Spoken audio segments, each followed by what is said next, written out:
गुरुदेव ने नाम दिया, इससे बढ़कर महत्व किसी नाम में नहीं होना चाहिए। किसी की निंदा नहीं, सब नाम हमारे प्रभु के हैं, पर हमारे लिए सर्वश्रेष्ठ नाम हो गया जो गुरु ने दिया है, जो मंत्र दिया, जो नाम दिया।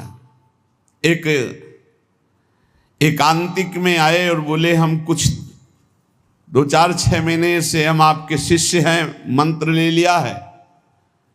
स्वप्न में एक महात्मा आए और उन्होंने हमको और मंत्र दिया है, तो अब तो हम समस्या में फंस गए कि आपका दिया गुरु मंत्र जपें या स्वप्न में कोई और महात्मा आए थे उनका दिया जपें, क्या करना चाहिए। हमने कहा तस्मात् शास्त्रम प्रमाणम। जब सप्तऋषि जी आए, स्वप्न में नहीं, सीधे साक्षात आए पार्वती जी के पास और कहा ये किसके लिए तपस्या कर रहे हो? महादेव जी के लिए। महादेव जी में क्या है, चलो हम तुम्हें भगवान नारायण को पति रूप में, भगवान विष्णु वैकुंठाधिपति अपार वैभव, उनको। तो जो माता जी ने बात कही पार्वती मैया ने, वही बात पकड़नी है। उन्होंने कहा तजऊ न नारद कर उपदेशु, आप कहें सतबार महेशु। सप्तऋषियों, अपने गुरुदेव नारद जी के उपदेश का मैं कभी त्याग नहीं कर सकती, चाहे स्वयं इष्ट देव भगवान शंकर आकर सैकड़ों बार कहें तो भी।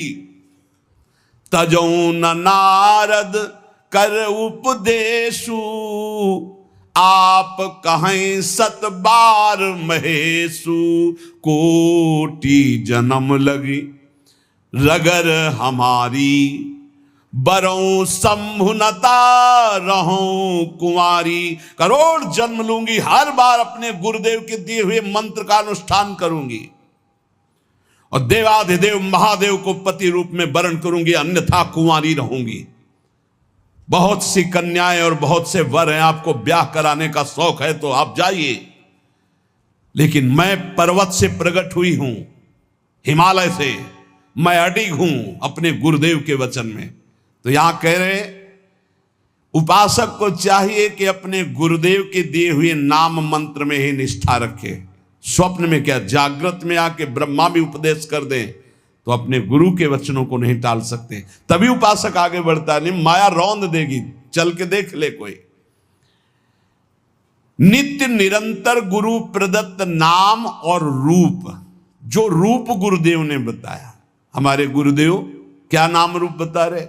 बोले राधा वल्लभ लाल को हृदय ध्यान मुख नाम। ये गुरुदेव हरिवंश चंद्र जो बोल रहे हैं, सब सोहित निष्काम मति श्री वृंदावन विश्राम।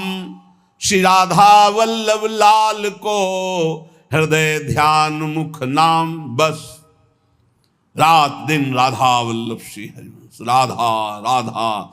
गुरुदेव कह रहे राधा नामैव कार्यम हेनुदिन मिलितम साधना घीष्ट कोटिस। राधा राधा यदि ऐसा कहने को मिल जाए तो सब बात बन जाए। गुरुदेव ही कह रहे हैं, हरिवंश चंद्र जी कह रहे हैं। अनुल्लिख्यानंतानपि तदपि राधान मधुपतिर महाप्रेमाविष्टम तो परम देयम विमृशति तवैकम श्री राधे गृणते ही नामामृत रसम महिम्नः कह सीमाम स्पृशति उदास्यैक मनसाम। अब राधा नाम के लिए कल हम दिखा भगवान शंकराचार्य जी के पद पर विराजमान होकर कि भगवान शंकर भी नहीं चाहते हैं कि राधा तत्व को हमें बोलना पड़े, क्योंकि जब पार्वती जी प्रश्न करती हैं तो गंभीर हो जाते हैं। पार्वती जी ने हटकर पूछा आप गंभीर क्यों हो जाते? तो कहते बहुत गुप्त रस है, इसके लिए विशिष्ट अधिकार चाहिए। हे देवी, इसलिए जब जब आप प्रश्न करती मैं मौन धारण कर लेता हूं। तो उन्होंने कहा जब भगवान शंकर मौन धारण करते हैं तो हमारी सामर्थ्य कहाँ कि हम राधा तत्व पे बोल सके। वो ऐसा बड़ा आनंद मिला। बोले हमारी सामर्थ्य कहाँ कि राधा तत्व पे बोल, राधा किशोरी कृपा करें और फिर वो हमसे बुलवाएं तो बात हो सकती है, हमारी सामर्थ्य तो नहीं कि मैं बोल पाऊं। ये बड़ा ही गूढ़ रस है। जब तक रसिक महापुरुषों के द्वारा दी गई सांगो पांगो उपासना नहीं की जाती, तब तक प्रियालाल के प्रेम सुना भी। ब्रह्मानंद में 1 लगाकर 1700 परार्ध गुणा किया जाए तो जो श्यामा श्याम से सुख मिलता है वो लव मात्र होगा। ब्रह्मानंद लव मात्र होगा, गुणा करने पर जो संख्या आएगी, अपार सुख मिलता है प्रिया प्रीतम में। ऐसी प्रिया प्रीतम की प्राप्ति के लिए जो रसिक गुरुदेव ने नाम दिया है, मंत्र दिया है, रूप दिया है, उसी में हमें स्थित रहना है।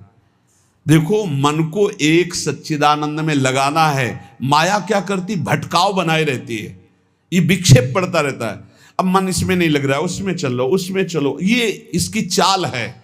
हमको सांगो पांग उपासना पकड़ लेनी अपने गुरु प्रदत्त, अपने आचार्य प्रदत्त। चौथा, समस्त इंद्रियां भोग विलास के लिए लालायित रहती हैं, सबकी। अब इनको भोग देना भी है, बिना भोग के, बिना विषय के जीवित नहीं रह सकते।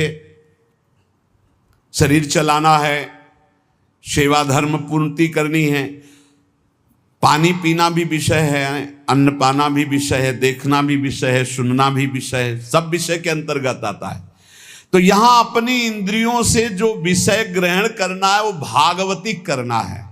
जैसे हमें पानी पीना है तो प्रभु को अर्पित करके राधा वल्लभ लाल की जय, और फिर भावना करो हृदय में प्रभु विराजमान है, जलपान करो। भोजन भोग अर्पित किया, भगवत स्वरूप प्रसाद, हम प्रसाद पा रहे हैं। वस्त्र प्रसादी, सुनना भगवत विषय, देखना भगवत भाव, बोलना भगवत संबंध से, हर इंद्रियों के विषय को हमें भगवत संबंध से युक्त कर लेना है। यदि भगवत प्राप्ति करनी है, भगवत प्रेम प्राप्त करना है, तो पहला चरम लक्ष्य, मुझे इसी जन्म में भगवत प्राप्ति करनी, भगवत प्रेम प्राप्त करना है। दूसरा, बुद्धि का पूर्ण समर्पण अपने आराध्य देव श्यामा श्याम में। तीसरा, गुरु प्रदत्त नाम रूप लीला गुण सेवा उपासना सांगोपांग गुरु प्रदत्त। चौथा, समस्त इंद्रियां भगवत संबंध से युक्त। जब हम स्वसुख वांछा से युक्त होकर कोई भी विषय सेवन करते हैं, वो भगवत विमुख हो जाता है।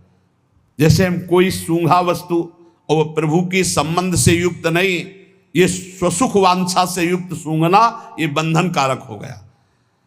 ये राधा वल्लभ लाल जी का प्रसादी इत्र, अच्छा फूहा, कितना अब ये भक्ति वर्धक होगा, पाप नाशक होगा और आपके हृदय में आह्लाद। कोई भी क्रिया भगवत विमुख नहीं होनी चाहिए। हमारी प्रत्येक चेष्टा भगवत संबंध के लिए है। हमारा शौच स्नान भी भगवत संबंध के लिए। जैसे हम पात्र मार्जन करते हैं, ऐसे हम लघुशंका शौच आदि से निवृत्त होकर पवित्र होकर अपने प्रभु की सेवा, प्रभु के सुमिरन में, वो भी भजन का एक अंग है। समस्त इंद्रियां सदा सर्वदा केवल भगवत विषयों के संबंध में ही रहे, सो सुख वांछा में न रहे। पांचवा, जीव का चिंतन प्रत्येक क्षण पदार्थ, व्यक्ति, परिस्थिति, विचार भोगों के, क्रियाओं के, संबंधियों के, जहां जहां जाए वहां से हटाकर अपने लक्ष्य श्यामा श्याम में लगाओ, या जहां जहां जाए वहां प्रिया प्रीतम की भावना करो।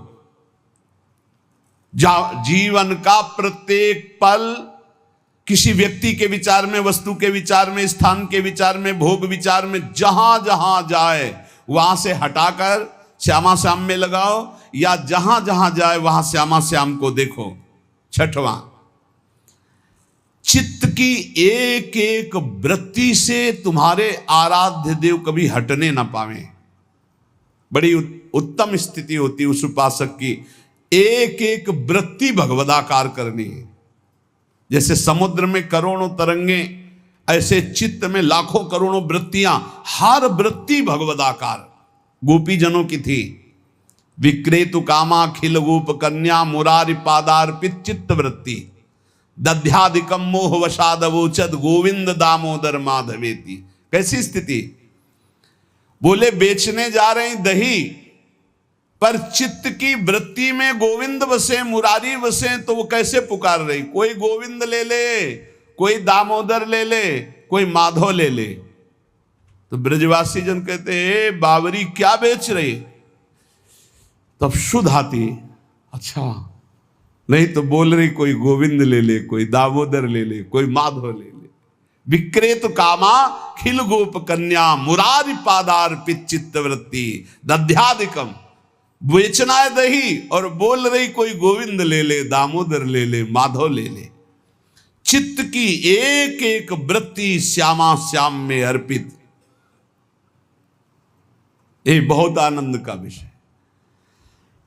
गाढ़ चिंतन, जब कभी भगवान की कृपा से तुम्हें सौभाग्य मिलेगा कि 2-4 मिनट के लिए शरीर का विस्मरण हो जाए, पूर्वापर की स्मृति लोप हो जाए और वर्तमान में जो चिंतन चल रहा उसी में तदात्म हो जाए, फिर देख लो कैसा आनंद आता है। कभी सौभाग्य से मिनट 2 मिनट के लिए स्थिति जिसकी आई हो या आएगी तो आप देख लेना, पूर्वापर का विचार खत्म, मैं कौन हूं, कहां हूं, कैसा हूं, सब खत्म।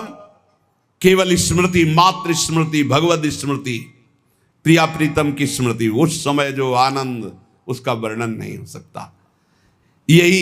यही आनंद आता है जब एक एक वृत्ति प्रभु में लगा दो। नित्य नई उमंग, नित्य नवीन उत्साह, नित्य नया आनंद उस उपासक को प्राप्त होता है जिसकी हर एक वृत्ति प्रभु में लग जाती है। हर एक वृत्ति लगाने से लगेगी, तत्काल थोड़ी कोई सिद्ध हो जाता है। भगवान ने इसीलिए गीता जी में कहा अभ्यास योग युक्तेन चेतसा नान्यगामिना। ऐसा अभ्यास करो कि चित्त की एक भी वृत्ति कहीं बाहर ना जाए। राधा राधा राधा वल्लभ श्री हरिवंश। 7वां, कहीं भी आसक्ति न हो, सारी की सारी आसक्ति, सारी की सारी ममता केवल एक युगल सरकार में। बहुत सुख मिलता है, अपार सुख मिलता है।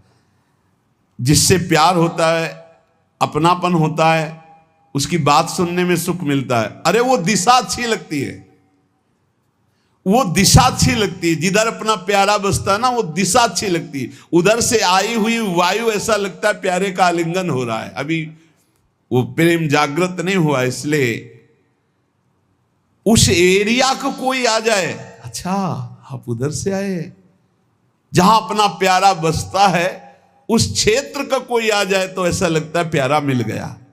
उधर की वायु आ जाए तो प्यारा है। जहां प्रीतम जी देश की प्यारी लागे पौर, जिधर प्रीतम बसते उधर से यस्या कदापि वसनांचल खेलनोत। जिधर हमारी प्यारी जो प्यारे जो सारी आसक्ति, सारी ममता एक बार युगल सरकार के चरणों में समर्पित करने का बहुत बढ़िया अवसर है। बार बार तो बनत नहीं। या संजोग अनूप मानुस्तन वृंदा विपिन रसकन संग विविरूप, बहुत बढ़िया अवसर मिल गया है। मनुष्य शरीर, महामहिम परम पावन वृंदावन धाम का सानिध्य, रसिकों का संग और युगल सरकार की उपासना, सर्वोपरि उपासना। अभी आपने आनंद के तारतम्य में सुना। सारी की सारी आसक्ति, सारी की सारी ममता केवल युगल सर। जब ममता हो जाती तो श्यामा श्याम, ऐसे कोई बोले ना राधा राधा, तो एकदम हृदय में क्या दे दूं इसे, क्या कर दूं, बार बार एक ऋण सा हृदय में जागृत। इसने राधा नाम सुना दिया, इसने प्यारे जू का नाम सुना दिया, क्या इसको दे दूं, ऐसा हृदय लगता है।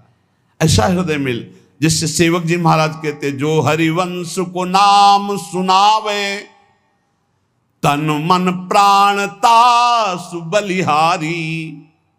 तन मन प्राण न्योछावर है उसके ऊपर, जो एक बार बोले श्री हरिवंश। सेवक जी महाराज कह रहे ये है आसक्ति, इसे कहते हैं ममता। जैसे गोस्वामी तुलसीदास जी कह रहे, तुलसी जाके मुख से धोख्यो निक्षत राम, ताके पग की पगतली मोरे तनु की चाम। धोखे से भी निकल जाए राम, बोले वो इतना पावन हो गया कि उसके चरणों के तलवे और मेरे पूरा शरीर। गोस्वामी तुलसीदास जी कह रहे ये जब रास्ते में नौजवान राधा राधा, एक भाई तो ऐसे कहते श्री राधा श्री राधा, एकदम हृदय उफान आता, क्या दे दूं, क्या करूं इनको, कैसे। नाम में अपार सुख तब अनुभव आएगा जब आसक्ति हो जाएगी। अभी आसक्ति अन्यत्र है, नाम में आसक्ति तो है नहीं। तो एक उपासक, ये मुझे नाम जपने में श्रद्धा नहीं हो रही, बिल्कुल ना हो, आप चिंता मत करो। भाव शब्द समझिए, कुभाव अनख आलसहु, नाम जपत मंगल दिशि दसहु। भाव से जपो, कुभाव से जपो, मन लगे या ना लगे तुम्हें फल मिलेगा, पक्का मिलेगा, मंगल दसों दिशाओं में होगा। विश्वास करके जपो तो, और एक दिन जब स्वाद लग जाएगा तब आप भी ऐसे ही बोलोगे जैसे बड़े बड़े संत महापुरुष बोलते हैं, नाम जीवन, नाम सर्वस्व, नाम ही हमारा प्राण धन। सारी आसक्ति, यही हमारी साधना है कि हमारी कहीं आसक्ति ना हो जाए, हमारी कहीं ममता बंटवारा में ना आ जाए, कोई हमारी ममता को बांट न ले। केवल प्रियाजू में ममता, केवल जुगल चरणारविंद में ममता। मन में भगवत स्मरण, तन से समाज सेवा, भगवत सेवा, परिवार सेवा, प्रियालाल की भावना से लालसा भगवत प्राप्ति की, भगवत प्रेम की। जीवन धन्य चल रहा है, किसी से प्रमाण की जरूरत नहीं। ध्यान दीजिए, आपका जीवन धन्य है। कैसे? बोले सारी आसक्ति, सारी ममता प्रिया प्रीतम में, मन भगवत स्मरण में, तन समाज सेवा, परिवार सेवा, भगवत सेवा, श्यामा श्याम की भावना में युक्त होकर, और चाहत भगवत प्राप्ति की। बस इस बार तो भगवत प्राप्ति करना है, इस बार तो मुझे भगवत साक्षात्कार करना है। 8वां, जीवन में राग द्वेष न रह जाए। बड़ा खतरनाक है ये राग द्वेष। अगर किसी से राग है तो बड़ा सूक्ष्म होता है राग का धागा, और वो जब हमारे ऊपर संकट आएगी, विपत्ति आएगी, या तो वो धागा दिखाई देता कि अभी वो है ना। द्रौपदी जी को पहले श्री कृष्ण याद नहीं आए, 5 महारथी पति है अतिरथी, वो याद आए, फिर भीष्मादि याद आए, फिर अपनी भुजाओं का बल, फिर दांतों का बल, और जब निर्बल तब महाबल। सुनेरी मैंने निर्बल के बल राम, महाबल प्रभु श्री कृष्ण का तब जागृत हुआ।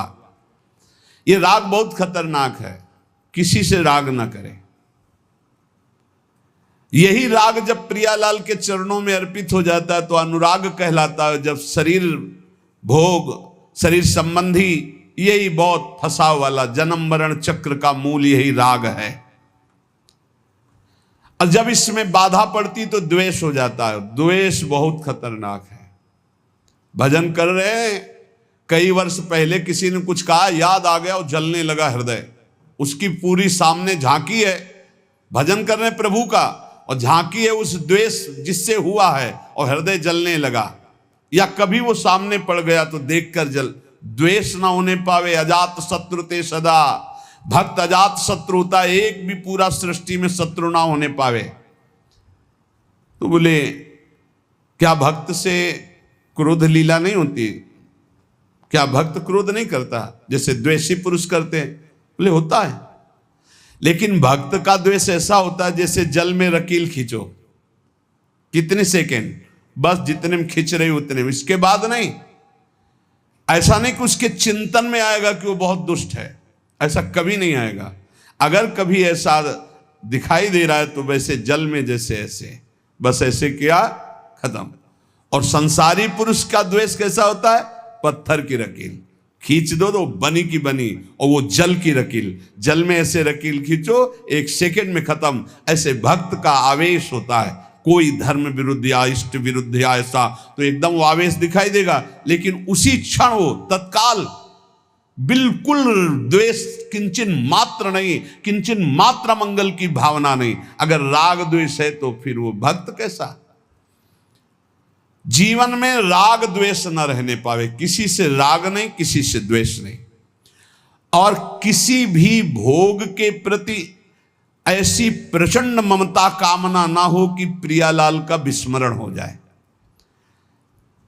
प्रियालाल का स्मरण करते हुए धर्मयुक्त भोग को जीवन यापन के लिए स्वीकार किया गया है। प्रियालाल का स्मरण चल रहा है और शास्त्र सम्मत धर्मयुक्त भोग है जीवन यापन के लिए, लेकिन शास्त्र विरुद्ध प्रियालाल का विस्मरण करा दे ऐसा भोग भक्तजन स्वीकार नहीं करते, और जो स्वीकार करते हैं वो भक्त नहीं होते। राग द्वेष भक्त के जीवन में नहीं होता, और ऐसी भोग कामना नहीं होती जो भगवत विस्मरण करा दे या शास्त्र विरुद्ध हो। अगर शास्त्र विरुद्ध और भगवत विस्मरण कराने वाली भोग वासना, वो फिर अभी भक्ति रंग नहीं लाई। तीसरा, भजन करते हुए इसी 8वें पंक्ति में 3 बातें। पहला राग द्वेष, दूसरा भोग ममता कामना का जो विषय है वो इष्ट चिंतन और धर्मशास्त्र सम्मत। तीसरा, मद अभिमान नहीं आना चाहिए। भक्ति में भी अभिमान जागृत हो जाता है, सामने वाला ऐसा है, सामने वाला ऐसा है, जहां परदोष दर्शन होने लगे वहां जान लेना अभिमान आ गया है। बिना गुणाभिमान हुए दूसरे में दोष दर्शन नहीं हो सकता। अभिमान की पहचान दूसरों में दोष दर्शन, अपने में गुण का भाव, गुण का आरोप, अपने में गुण का अभिमान, दूसरे में दोष दर्शन, ये पतन का लक्षण है, सिर्फ पतन का लक्षण। ऐसा हो जाए तो प्रभु के सामने चिल्ला के रो, बचा लो प्रभु बचाओ, अभिमान आ गया। भगवान को अभिमान बिल्कुल पसंद नहीं है। दैन्यता से भगवान प्यार करते हैं और अभिमान से भगवान रोष करते हैं। सुनहु राम कर सहज स्वभाव, जन अभिमान ना राखें काऊ। अभिमान आ गया तो कोई होगी बहुत बड़ी विचित्र भयावनी लीला, इसलिए बचो। जहां अभिमान आवे तो रो प्रभु से, प्रभु दूर कर दो। भयावनी लीला करते हैं फिर वो जब अभिमान आ जाता है।